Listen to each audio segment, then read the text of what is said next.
Folks, destiny has arrived. On today's show, breaking down Keith Law's top 50 free agents for this offseason, using it as a blueprint to talk about all sorts of stuff. Part one of this old breakdown, where's Max Scherzer going? Where's Carlos Correa going? What do we think? All of that and more, guys. Locked On Padres, here we go. Woo woo!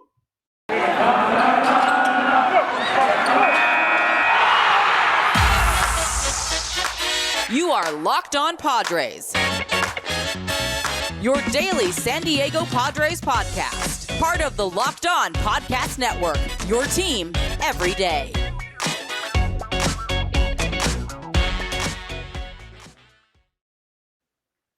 Greetings, ladies and gentlemen, and welcome to another edition of Locked On Padres podcast, which is part of the Locked On Podcast Network, your team every day for Thursday, November 11th. As always, I am your host with sometimes, occasionally, but certainly not always the most, Javier Reyes. You might be familiar with some of my baseball-related work at places like Baseball on Base, Off Bench Baseball, or Just Baseball, to which I am a staff writer for. Got a new piece dropping on there soon. You can follow me on Twitter at Javipeno, Javiipeno, which I am pointing to right now. And you can see that I'd be pointing to it if you're watching YouTube. Locked On Padres on YouTube, guys. I'm also leaving a description to the YouTube channel in the little audio description of whatever podcast feed you're on. And also follow the page for the show, which is at LO_Padres, where I post a bunch of questions and a bunch of memes that are Padres centric on there that you guys will hopefully like. Thank you, as always, for making Locked On Padres your hashtag first listen every day. We are free and available, like I said, on all platforms. And today's show, it's a fun one. It is part one, breaking down the top 50 free agents available for this coming off season in obviously Major League Baseball. No duh, you're listening to a baseball podcast. I don't know why I included that part, but this is all being based off of Keith Law. This is not my own list. I'm using his kind of article that he put out in The Athletic that you guys can check out as a blueprint to give my thoughts. Maybe I disagree with a couple of the way he ranked things, which based on the top 10, I certainly think I have a couple that I disagree with, but it's very, what's the word? It's going to be fun. I'm excited to break this down, talk about whether or not players might be guys that the Padres should go after. I will tell you, not necessarily too many in the top 10 that I think the Padres should be going after. Not necessarily. That doesn't mean that I would hate it if they signed any of these guys, but I still thought that it's just so much fun to talk about free agents. And I know doing the countdown things as a listen to countdowns and guessing, it's actually almost, if you haven't read the Keith Law article, I definitely recommend checking it out. But I also think that if you have it, then you have a little surprise ahead of you just in terms of listening and stuff. So yeah, let's get into it. We're starting part one of this breakdown. We're not breaking down all 50 in one episode. That'd be crazy. The episode would go out an hour and a half, and I want to split it up to make it something to look forward to. So we're going to only do the first 10 today. Now, granted, they are the top 10. They are the most exciting ones. So let's get into it, everybody. Number one with Keith Law's article. First of all, I want to say the reason I'm doing Keith Law is just because one of the more prominent voices in baseball, whether or not you disagree with him or not, his opinion is definitely something that people will talk about. So I figured let's use that as a starting off point to get into all this. All right. So if you disagree with some of the rankings, I get it, but that's the fun of it. All right. So number one, Puerto Rican power. He's a shortstop. He was doing the bet against me. He was pumping his chest in the playoffs. That is Carlos Correa. Mr. Carlos Correa coming in at number one for Keith Law's top free agents heading into the season, and I agree with it. You know what I mean? In 2021, he set a new high with 26 home runs, cutting his strikeout rate down to a career low. He plays great defense, and most importantly, he's 27 years old, which some people, at least maybe it's just me, sometimes forget. I forgot that he's only 27 years old. He felt like he was like 29, 30, based on how long I feel like I've heard about him, whether it was him as a prospect, whether it was him as the Astros. These last few years have felt like a little bit of a blur almost, but also part of that is the fact that you feel like you haven't seen him play as much, which is because he hasn't always been a sigil of health. He has only, He's only qualified for the batting title twice. Full 162 game season is something that he hasn't necessarily been close to achieving throughout most of his career. I just think that, it's definitely a risk, Carlos Correa. It's definitely a risk, but it definitely is everybody. And the only reason I say Carlos Correa is a risk is because you'd probably be looking at a massive, massive deal for Carlos Correa. And depending on what team you are, depending on what your situation is, maybe you got to be careful with that. In terms of as a player, he hits the ball hard as heck. He plays great defense. He's clearly a gamer. He's got that personality that I think would be great for a bunch of ball clubs that have been struggling in the playoffs, maybe like the Yankees, a team that just seems to have a bunch of guys. You got Stanton and Judge over there, but they seem to always have these guys that aren't, coming up big for them in the postseason. You know what I mean? Look at Joey Gallo in the wild card game. DJ LeMahieu, well, in fairness, he didn't play this year, but there seems to always be some sort of would be very good for that team, especially with Gleyber Torres kind of ailing. But yeah, Keith Law says he's looking at a 10-year deal or something like that. Someone who produced a 50 to 60 WAR, wins above replacements over that period, with some MVP level seasons in the next few years. I agree. His WAR this season was 7.2, career WAR of 34.1. He's been very, very good. And I know that there's a lot of health concerns, but I don't view this as Troy Tulowitzki. You know what I mean? There's just something about it that feels very like, yeah, he's been injured and whatnot, but it doesn't feel like he's getting injured on the most almost routine of plays and in extreme injuries. I mean, Troy Tulowitzki, you just watch him play, and it's just always when you were watching him play, you always had that, when he dives for the ball, you're like worried every single time you get hurt. I don't think that's the case with Carlos Correa. It would not surprise me if Carlos Correa was kind of like a Manny Machado. Manny Machado earlier in his career, to give a little bit of a Padres reference, was very, very health concerned. You know what I mean? He missed entire seasons. Everyone was wondering, can he stay healthy and all this stuff? And then he did. And then he became the most healthy player. I'm not saying he's going to be that level of sigil of health, Carlos Correa, but I think that it's at least worth mentioning that it is possible that Carlos Correa, maybe he can leave some of the injuries behind him. I agree with him being the top free agent overall. I don't think that there was any chance it would be a pitcher or whatnot. This year's free agent class is exceptionally deep, especially at the shortstop position. So that really just shows you how good Carlos Correa is. And he's Puerto Rican, so I'm rooting for him. I also think it's going to be interesting to see whether or not Texas maybe goes after him, whether or not Detroit goes after him. Two teams that have been a little bit in the rudder, especially the latter in Detroit, because they have just been rebuilding forever, it feels like. But Texas, there's been rumors that they're trying to, bloat their payroll a little bit more heading into the season, which could be interesting. Maybe they'll go on a spending spree. I don't know, but spend a lot of time talking about Carlos Correa. Let's get into the next guy, Cory Seeger. In 2021, he had a WAR of 3.7, career WAR of 21.3. Here's the thing. If we want to talk about injury stuff, I think you have to bring it up a little bit with Cory Seeger. You know what I'm saying? He missed 2 months this past season with a broken bone in his right hand. And he also had that season last year where he's a little bit kind of beaten up. He's had a couple seasons before. So my thing is that if people want to bring up the health with Correa, you got to bring it up with Cory Seeger. It's not like he's been a sigil of health either, but he's a very good player. I'm very curious to see where he goes. It's a vibe that I don't think he's going back to the Dodgers. He's 8 years old, so it's not an age thing or anything like that, but it might be a combination of health, and it might be also not the greatest defender, which is Carlos Correa is much better, elite caliber, Gold Glove potential type of player in Carlos Correa. Cory Seeger, one of those guys that I think the point of, hold on, I'm getting my points mixed up.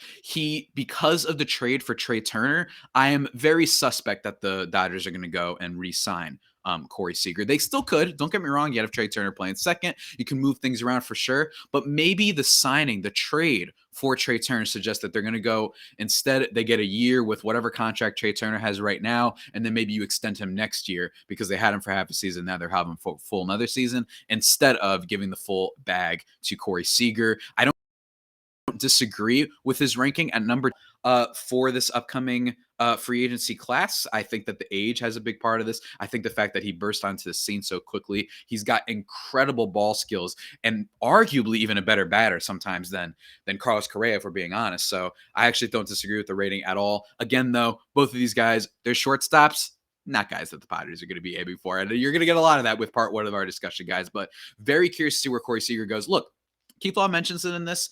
Such a deep free agent class. It doesn't have the Machado and Harper, like those two, oh my God, these guys are potential Hall of Famers, all available in the same class. Unfortunately, we were supposed to have Jose Fernandez that year as well. And unfortunately, the tragic incident that happened there. But there was a lot of, it was top loaded that year. This year, it's super, super deep. And you guys are going to get that as we continue talking. Let's move on to the next one, who is also a player that I don't think the Padres will be going for. Shortstop and second baseman, number 3 on Keith Law's top 50. Marcus Simeon in 2021 of 7.1, career WAR of 28.6. What I love about Marcus Simeon is he's shown steady improvements at the major league level for a long time. He was just a kind of average player. Then he slowly got better at defense, slowly got better at offense until it got to the point where 2019, 2018, he was just a really stud caliber player. And some people will say, oh, well, his defense is because he was a product of Matt Chapman. And to that I say, well, sorta. I mean, yeah, but at sub level, you got to give credit to what Marcus Simeon has been able to pull off. He's increased his ability. He's steadily improved. It reminds me a little bit of Kyle Seeger, not Cory Seeger, but Kyle Seeger, who's steadily increased every year. Now, that might suggest that a giant regression is coming because we all know Kyle Seeger kind of a little bit fell off the map. But I do still think that Marcus Simeon is going to be very good. I thought that the signing of him was incredible. He won the Gold Glove, by the way, this year, and he was excellent with the A's. I thought that the A's being cheapskates was one of the more under stories that happened in the offseason this past year. I thought Marcus Simeon, I mentioned him. You could go look up when I did the breakdown last year of top 50 free agents. I was like, Marcus Simeon should be so much higher. I think this guy is a beast. And I think that we're using 2012 apart, couldn't really hit. He was so inconsistent throughout. I think we were using that as like this giant excuse to just be like, oh, there it is. There's the regression. We never believed it in the first place. And here it finally happened. I just didn't believe that. I thought he could have been the MVP in 2019, 2018. I really did. I mean, he finished like third. So I really think that Marcus Simeon, we're going to see what kind of deal he gets. I'm very curious to see what the Blue Jays do this offseason because they have two kind of bounce back super performers in both Marcus Simeon and Robbie Ray, who will be coming up soon. But I think with Marcus Simeon, he's a guy that while I would love nothing more than to have a superstar beast for the Padres, shortstop, second base, we got that covered right now. You know what I'm saying? So I don't really see anything happening there. He would be a guy that the Padres probably would have been looking into if not for the fact that, you know, Jake Cronenworth has been just such an awesome player and he's not going to cost anything for a while. So three of these guys, not the top three free agents heading into the 2020 to 2021 offseason, whatever way you want to phrase it. I agree with all of them. Marcus Simeon's great. And I told you guys that he was going to be great this year. The Blue Jays got him on a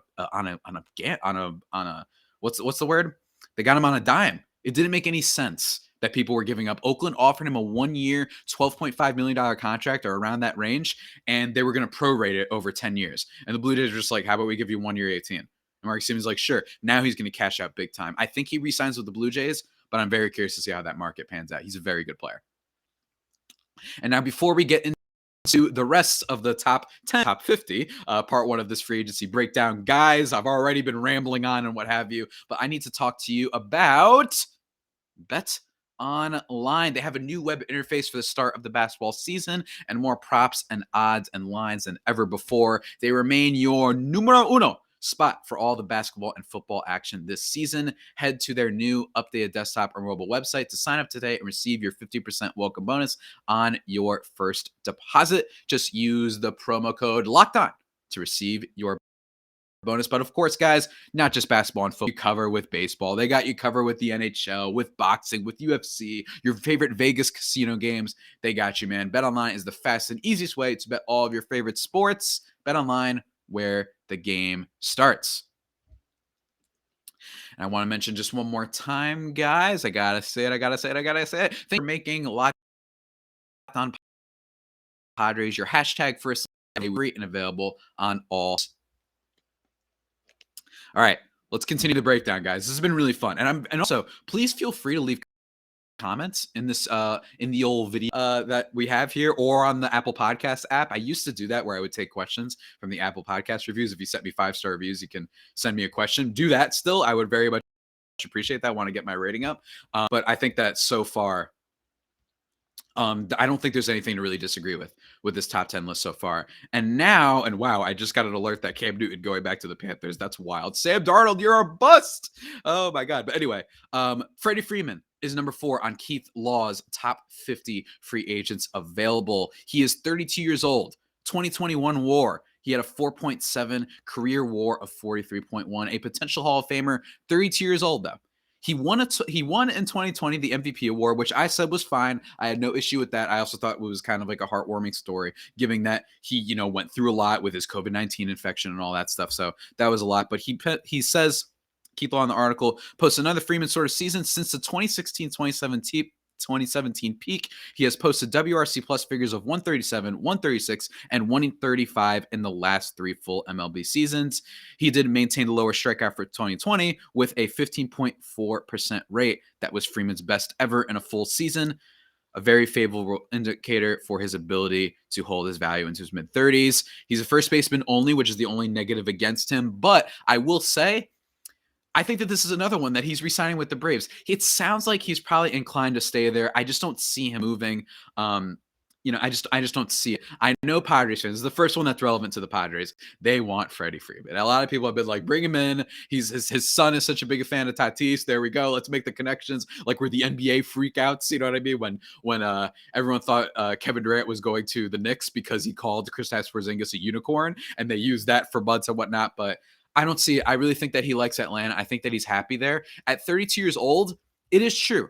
He's just such a pure bat. Now, I will say it's defense. That's one of the reasons his WAR in 2021 was so low, is that he wasn't a great defensive player necessarily. Not Eric Hosmer level of frustrating, because also he's a great bat. So I actually think he's going to age fairly well. Maybe he won't hit like 35, 40 bombs or anything like that. Maybe he won't be incredible in that respect, but he's going to be a good player. I don't see him having a catastrophic fall off. Now, I could see him just being a good player for a long time, which is fine when you're giving these sort of contracts, but I don't see him falling off, and that's one of the reasons I agree with him being at number 4, even if he won't be as good as the upside as some other players potentially that are heading into free agency. I just like his bat, and also, depending on whether or not a DH comes to the National League next year, maybe the Braves won't care. They'll be like, cool, we could just put him at DH when he starts losing some of his wear. It allows players to grace a lot more easily. There's a reason why David Ortiz was able to keep up those numbers, in my opinion, at least, because he's able to play DH. Number 5 on Keith Law's top 10, or I'm sorry, top 50, but we're doing part 1. The top 10 free agents available for this upcoming season is the first starting pitcher. Here we go. Drum roll, please. Who do you guys think he has number 1? Who do you think it's going to be? Oh, it's Marcus Stroman for Keith Law, 31 years old, right-handed pitcher, 2021 WAR of 3.6, career WAR of 18.4, and a lot of people might be surprised by this. He's a ground ball pitcher, doesn't get a whole lot of strikeouts, throws a whole lot of sinkers, but he's a super athletic dude, and here's what I like about him the most, personally. He's a gamer. While the Mets were falling off this year, and a lot of people like bringing up, well, he was celebrating his success. Meanwhile, the Mets were falling off. You know, he's tweeting about himself and all that. I don't really mind that much. Again, I've said this before on a previous podcast. I don't like baseball fans,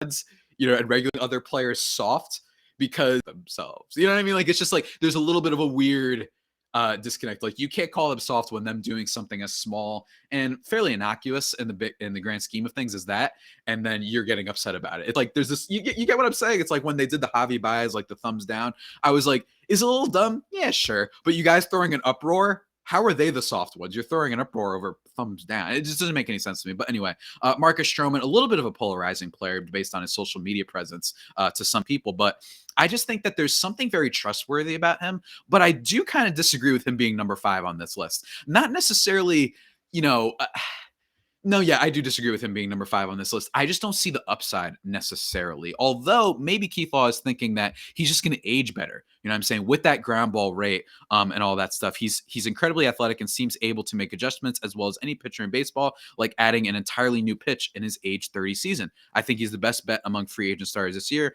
with a combination of upside and floor that puts him ahead of anyone else on the list. I don't mind this opinion. It's not that big of an opinion, although I think there are other starting pitchers that I might have higher. One of them we're going to get into in a little bit, but even still, lowest ERA and FIP in his career. It is possible that this could have been a career type of year, but my thing is, do you want to have that as your number 5 overall free agent is a pitcher who at worst, like at best, might just be good. Like he might be a good pitcher. Think what Zach Davies did last year, but a little bit worse. No, not a little bit worse. A little bit worse in terms of ERA. Maybe that regresses a little bit. I think he's a good pitcher. I would love him on the Padres. That'd be great. I think a lot of people would like him. I think when you look at his metrics, everything he did is kind of legit, but I don't know exactly if I think he should be at number 5 or should be the top free agent starting pitcher available. The bottom line, should the Padres go after him? I wrote about this for Just Baseball. And I'm going to talk about it a little bit now. No, I don't think the Padres should go after him. They already have a lot of salary committed. I think that there are some low-cost ads, a little bit lesser free agents out there than a Marcus Stroman might command that the Padres should go after. But anyway, guys, let's now talk about another guy that Padres fans are really excited about. Number 6 on top 50 free agents by Keith Law heading into this next season. Outfielder and third baseman. That's right. You know who it is. The Chicago superhero, Mr. Kris Bryant, age 30. 2021 WAR of 3.3, career WAR of 28.7. Another guy that I was talking about heading into this season, I did not understand why everybody was throwing a fit and they said, he's done. He's washed. It's been forever since he was so good. It's like he had one bad season in 2020. And every year before that, his on-base skills were like never below like 350. He's a very good on-base player.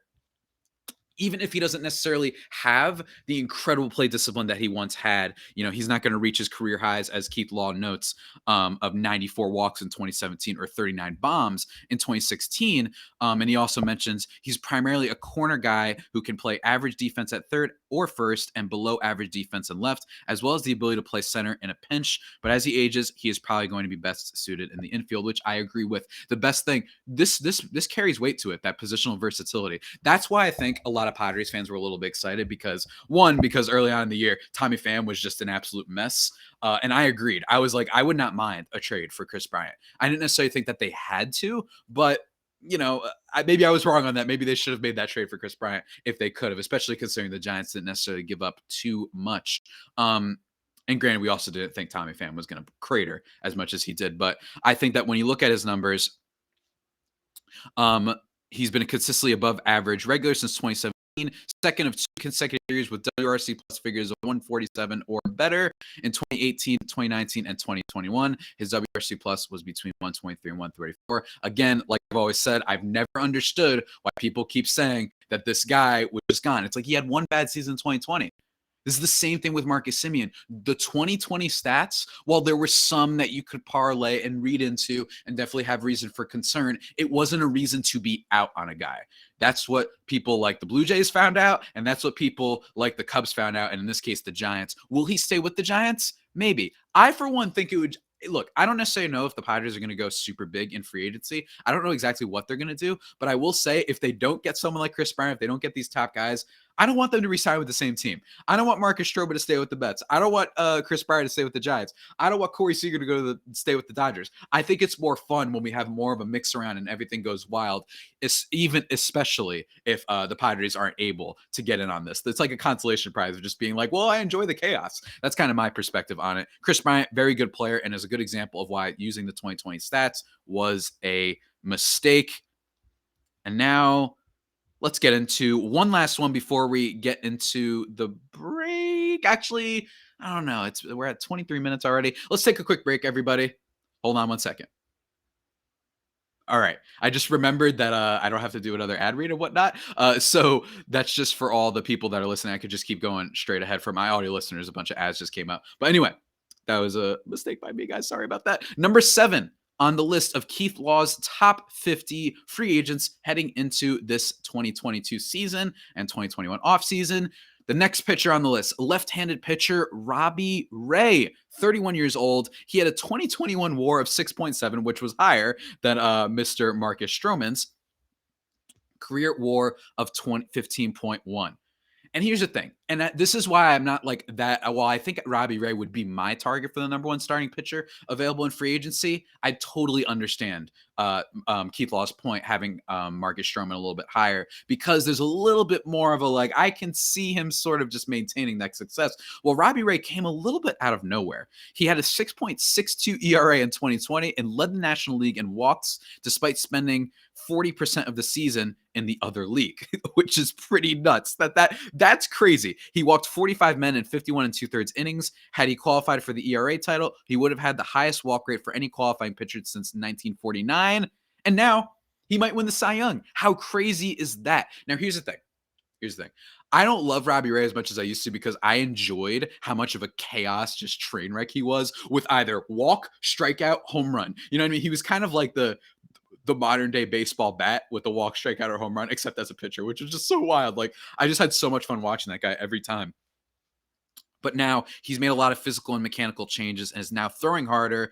He went from 41.6% of his fastballs being called balls last year to just 29.8% this year. His slider was the 9th most valuable among major league stars in 2021, according to Fangraphs' pitch values. It wasn't the most dominant pitch in general in baseball, obviously, but it was very, very fairness. Robbie Ray has been a Cy Young contender before, but still, it's been a while since he was like that. That's like 2017. So I understand why Keith Law ranks him a little bit lower, but I think that the upside is there. The strikeout stuff is amazing. And what I love, big game hunting. A lot of moments in September and August when the Jays needed a big start from him, and he was electric. Like the time he went like 8 innings and struck out 14 or whatever it was without allowing a run. He had those like, oh my God, this guy looks like, Roy Halladay right now, you know what I mean, type of starting pitcher. So I think the upside for Robbie Ray is super, super high. Is he a guy the Padres will go after? I don't think so, because again, I think he's going to cost too much, especially if he goes out and wins this Cy Young.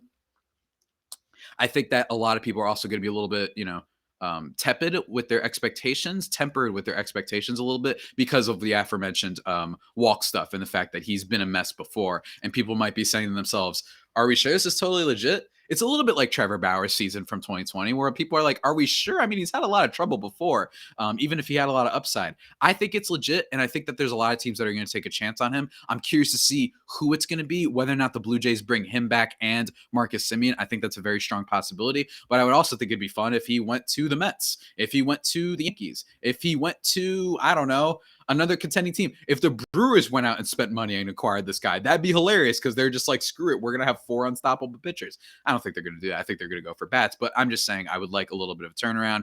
I like that pick with Robbie Ray at number 7. Again, just an incredible story. And unlike Marcus Simeon, unlike Chris Bryant, this was a guy that there's a reason why people were kind of out on him heading into the season. But it's genuinely one of the most, I mean, in your fantasy draft, nobody picked this guy. You know what I'm saying? Nobody drafted this guy in fantasy. Like, maybe you got them at the end of your draft in a really deep league, but nobody was taking this guy. They kind of had him because they were like, all right, I don't want to, get Munson Bumgarner off the IL, or off the free agency waiver wire. So I might as well just, I don't know, I guess that I'll just add this guy for strikeouts. And then all of a sudden he might win the Cy Young. And I think he should. I think it'd be more fun. And everybody who wants to hit me with the metrics and, the margins and all that stuff, it's like, I don't know. I just think Garrett Cole kind of lumped along towards the end of the season. Didn't have a lot of big starts when they really needed him to, aside from that Houston one. But anyway, guys, moving on now to a guy who didn't actually instill that much fear in Padres fans this year, despite being on the Giants and being one of their ace pitchers. Number 8 on Keith Law's top 50 free agents available hitting this offseason is Kevin Gausman, right-handed pitcher, 31 years old, 2021 WAR, 5.3, career WAR of 16.8. Here is the thing. I wrote about Kevin Gausman for Just Baseball and saying how he reminds me of one of the reasons I love baseball. You know what I'm saying? A little bit portion of that got cut out where I talked about the old Aaron Sorkin show Sports Night, where one of the intro of the pilot episode is where one of the guys is falling out of his love with sports. He's like, there's some guys who are just bad people, and then we talk about their stats and I get bored of it. And by the end of the episode, he sees something he's never had before, and he's calling up his son, and he's back into sports, because that's how sports is sometimes. Every now and then when it gets rough, you remember and you're reminded of like the possibility of how happy it'll make you, or how you just never know what's going to happen. You might see something new every day. And Kevin Gausman was a little bit like that for me. I love seeing guys who failed, figure it out late in their career. Because in sports, we love using those first few years to just bash a guy. We love it. We love being like, oh my God, Jared Kelenic, top prospect for the Mariners. He looks like a nightmare. Oh my God, bust. You know what I'm saying? We always do that. And I love it when guys figure it out later. This is the case of many free agents for sure. You look at the White Sox with Lucas Giolito and Carlos Rodon, for example, among starting pitchers. But with Kevin Gausman, one of the most dominant splitters. It was by far the most valuable splitter or changeup in baseball this year, according to Fangraphs' pitch values. And that in turn helped put his fastball into the top 10 as well. I love that the Giants were so incredible this year. He did have a fall off, though. A lot of that 5.3 WAR was considering the fact that he had an ERA, a sub-2 ERA, basically heading into the All-Star break. And with the exception of Scherzer, he was like the top guy to go on the mound for the All-Star game. So he was incredible. I know there's a little bit of worry that his second half was just so poor that people are wondering, whether or not he's going to keep this up. I think if you view him more as a number 2, an incredible number 2, instead of a good number 1, I think that that's where the real value comes from. I don't think the Padres are going to go after this guy either, although I don't think he's going to command as hefty of a price as some people might think. And I think that he has the delivery and command, although I wonder how much just being part of that San Francisco Giants organization, how much did that help him? You know what I'm saying? How much did that help him? Because they got the most out of he didn't pitch all that much this year, but Aaron Sanchez even delivered them a couple good innings. Anthony DeSclafani, Logan Webb is part of his success, the fact that he was great for the Giants. That doesn't mean that he can't carry that over what he learned and what he helped, get better at. But I think that number 8 for Kevin Gausman, I like it. I like it among starting pitching. I do think he's the third best starting pitcher available for sure in terms of when you look at how he's going to be signed. And what I mean by that, I'll talk about in just a second. But before we talk about another pitcher in terms of value and free agency stuff, let's talk about the number 9 entrance on Mr. Keith Law's top 50 free agents heading into the 2022 season, 2021 offseason, whatever way you want to go, is the shortstop, second baseman, another Puerto Rican, more Puerto Rican power, 2 Puerto Rican powers in the top 10 this year for Keith Law. My guy. It is Mr. Javier Baez. That's right. Your boy Javier is making an appearance on this top list. Look, Javier Baez is one of those guys that everybody thinks they're so smart by calling him overrated. Everyone thinks they're so genius. They're like, dude, he never gets on base, man. What the heck, dude? Like, he strikes out all the time. Like, oh my gosh. Here's the thing. I love flawed, good, overrated players sometimes. It's fun. Who cares, man? Stop making it your bit to complain about the guy. I don't actually think there are that many people, aside from like old kind of pundits on TV, that are saying that Javier Baez is still the best shortstop in the league. He's not. He's just not. There are better players. We've already mentioned 3 guys who could play shortstop on this top 10 list ahead of him. So my thing is this. Some people might be surprised that Trevor Story isn't here. I don't, because while people do bring up the whiff rate, people do bring up the strikeout rate, the lack of walks, he has incredible power, and he's got a really good glove, even if not gold glove universally, as he was that one season. I think it was, 2018, after he got that MLB The Show cover, when he batted .290, by the way, 326, 554 on base. The upside is there. I think that there are teams out there that are going to be like, you know what, the power is real. The on-base stuff is a problem, yes, but the power is real and the glove is real. So what if we can maybe get him to chill out with his swing and miss stuff, give him a little bit more discipline at the plate? All of a sudden, you might be looking at like a 5-WAR player.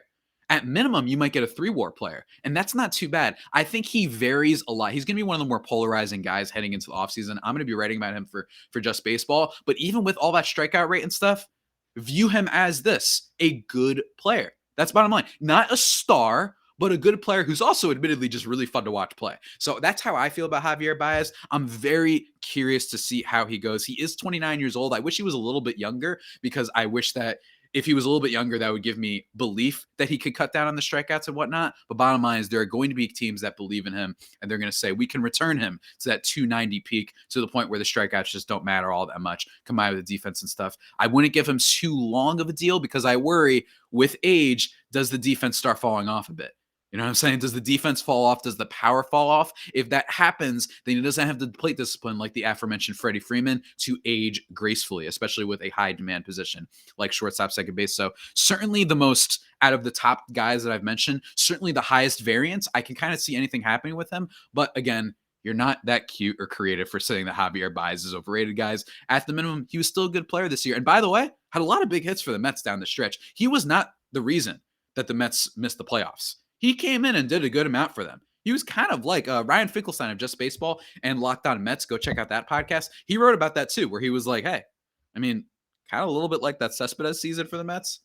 But anyway, guys, that's really cool. And now number 10, before we because this episode's been running really long. I could talk about free agent stuff forever. I think it's so much fun. Number 10 on Keith Law's top 50 free agents available for the 2022 season, 2021 offseason that we'll have coming up, is the Madman. The man of madness. He's been in the Thunderdome. He's been in the Fury Road. It is Mad Max Max Scherzer, the bane of a lot of Padres fans' existence. 37 years old, right-handed pitcher, future Hall of Famer. 2021 WAR of 5.3, career WAR of 67.2. He's going to the Hall of Fame. And what I've talked about before is arguably the biggest reason I think he should be going to the Hall of Fame is because he's one of the first ever free agents, especially in the modern era, to get that giant, fat, juicy deal and literally be valuable for the entire time. Now, some people might be wondering, he's better than Marcus Stroman. He's better than Robbie Ray. He's better than Mr. Kevin Gausman. And to that, I agree. But I also think Keith Law makes a good point here in terms of the fact that he is older. He'll turn 38 in July 2022, and there aren't many pitchers who've been elite at that age or older. He says only 3 guys have had 7 wins above replacement WAR seasons in the integration era at age 38 or older, and I'm not sure any is a good comparable here. Randy Johnson had left-handedness in his favor. Phil Niekro threw a knuckleball. Roger Clemens, well, drop the bar to 6 WAR, and you get 2 Dutch Leonard seasons from the 1940s and Bert Blevin and his hammer curveball in 1989. So just for some history reasons, I don't mind that. I think if we were talking like who's just the best available pitcher right now, if you had to have one to pitch one season for your one game for you, Max Scherzer is the guy you want. But it depends on what you're looking for. Is he going to get a 5-year deal and pitch into his 40s? It's not impossible. Or it's also not impossible that he gets like a 2-year, $100 million deal. You know what I'm saying? I think that it is Max Scherzer, so it is worth the risk. But I also think Keith Law brings up a great point, which is that it's not like this happens all that often. He is a little bit of a unicorn in that respect. What if he becomes what he was in 2020, which wasn't a bad pitcher, but a pitcher who had a little bit of control issues. He still struck out some guys, but he gave up the long ball a decent amount. His fastball was getting teed up a little bit, and I had him on my fantasy team in 2020, so I would know. But maybe that's what he's looking at. A good pitcher, but not this elite guy that you want to sign to a 5-year deal. That maybe that's not what you're looking for. I don't know who he's going to re-sign with. But I'm curious. I don't think he's going to get that 5-year deal, for the record. I think he's going to get a 2-year premium deal, like a 2-year. Literally, it could be 2-year, $100 million. It wouldn't surprise me. And especially it depends on teams that are really desperate for starting pitching aid. So very curious to see how that all shakes out, guys. But bottom line, man, that's it. That's it for the top 10, my breakdown, my early thoughts. I don't think any of these guys are necessarily targets for the Padres. I'd be a little bit surprised, but I will end the podcast with this final note. If they get rid of the guy at first base in his contract, I think essentially there are almost everyone that I mentioned is now on the table, in my opinion. But if they don't, then I don't think any of these guys are on the table.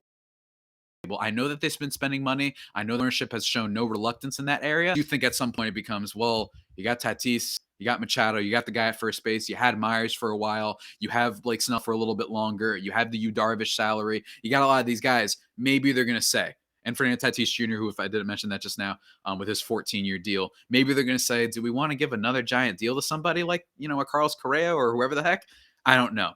But that's where the rest of my breakdown comes in more fun, guys. There are so many guys. Nick Castellanos, Starling Marte, Trevor Story we didn't even get to talk about, Eduardo Rodriguez, Carlos Rodon, John Gray, who I want to definitely talk about for sure, Kyle Schwarber, Michael Conforto. There are so many guys left on this list. It is a super deep free agency class.